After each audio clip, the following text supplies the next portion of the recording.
So I made a top-down dungeon crawler with not just difficult enemies to fight against, but you also start over when you die. Navigate through a procedurally generated map, and when you get to the next level, obtaining some perks and might just be a little broken at the moment. I have always been fascinated with video games since I was in elementary school, from arcade games like Crash Hero to Metroidvania and goofy games like Hollow Knight and Totally Acrobat Simulator. And I have made quite a few games in the past, but looking back to them, they're kind of dumb. So I'm now in college and figured to get back into making games again, but then I realized I have absolutely no clue what to make. So after some quick brainstorming, I came up with 3 topics and chose the one I found most interesting. The next most logical step is just to get into everyone's favorite game engine Unity and create a game. But little did I know that my first obstacle is already on its way. Since I plan to center the game around the themes of roguelite and Souls-like, I pretty much just took the adjective of one game and the noun of the other. Yeah, so now we have a blank project ready, it is time to start game development. But because scene right now is looking pretty empty, so I drew some quick sprites on Sprite, then realizing I kinda suck. So I look up on a website called opengamers.org, a great place to share assets, and found 2 great tile sets from the other bulk. Thank you, bulk, very cool. Then I did some quick coding and drew a basic fighting arena and put those little pieces into the scene. And voila! The player going to supersonic speed is totally what I have in mind. Let's just quickly rewind that. And voila! Nice, the player is moving perfectly. Now let's interact with some enemies. Oh, what the? Okay, turns out since all the enemies have rigid body component dynamic mode down and linear drag set to 0, the enemies are basically sliding on ice. So after I got that fixed, the player can finally attack enemies.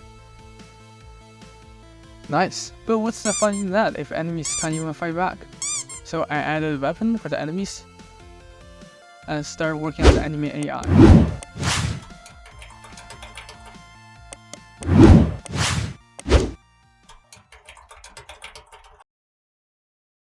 Except the fact that I have no idea how.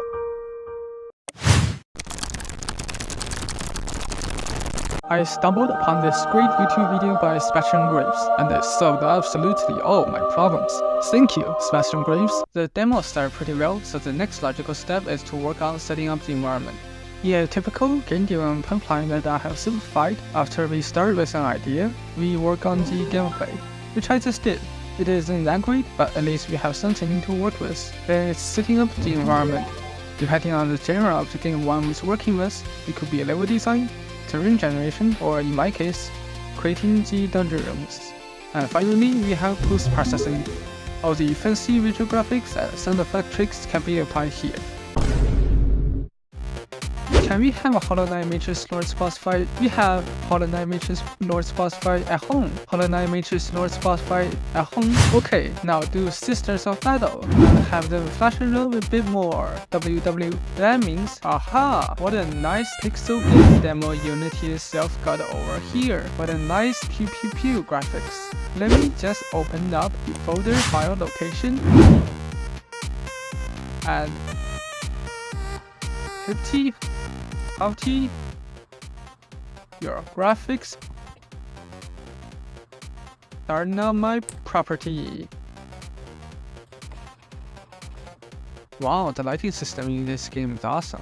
I must have spent a lot of effort into making it. Okay, I should work on setting up the environment now. I then proceeded to waste 2 more hours trying to get hitless versus 8 spear charging the enemies before I finally started to work on setting up the environment. I created a root tile as a tile set I borrowed and drew a basic dungeon room for my player to move around in. What makes a root tile great is that other than functioning just like a regular tile, it can also change sprites dynamically based on different conditions. Which means if I write a script telling the computer the layout of a room, it can automatically generate what wall sprites should be placed where. I also added 2 different types of currency entities drop when you die, because, yes. But here comes the hardest challenge yet, procedural map generation. Since the game is set in a roguelike system, it will be boring for the player to replay the exact same map features over and over again, so having levels that change each time played will help with better replayability. While the development so far has been fun, each implementation started with a clear end result in mind.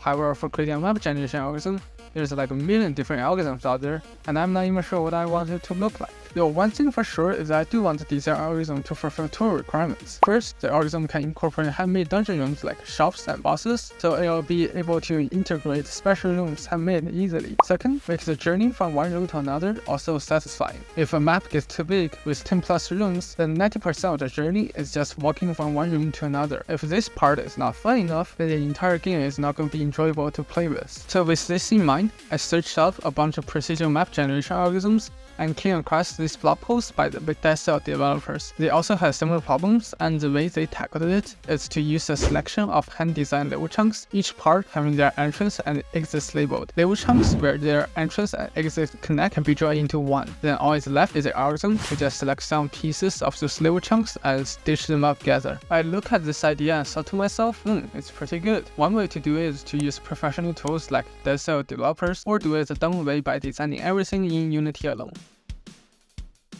It's been 3 days, and I just want to say debugging this algorithm took me much longer time than I thought. So you see this, and all those bunch different functions, and they recursively call each other. Yeah, it's a pain to debug them. And I guess at least now we have a working algorithm, I guess. I also added a new spec tile that will raise spikes when you walk over them, and 2 new enemies, a tree with a bow and a shoulder with shield. Yeah, and we're good at making names. Now it's time to work on UI and display some numbers, so I get to know how stuck I am at my own game in real time. Since the entire game is pixel based, it will also make sense for me to have the UI text in pixel fonts as well. Luckily, one of my previous project has just that, so all it takes is a simple file copy paste and voila. I now have a system to display the text of health and 2 currencies, gold and silver. Right now, players don't really have an incentive to kill enemies or get to the next level really, so I added a rest stop between each level where the player can use some gold and silver to activate some pretty cool perks. With the bare-bone prototype of the game ready, I created an H page and uploaded the game there. I renamed the game to Source Dungeon because that seemed to make more sense. Scale is now browser-based, so anyone can play right in your favorite browsers. Link down below. I plan to continue adding more features into the game, such as final bosses, hiring stuff, and other fancy fighting mechanics to make the game more fun. So if you'd like to see more of me suffering, consider that glowing subscribe button. Like the video if you find it helpful, dislike if not. Until next time. Are you still here?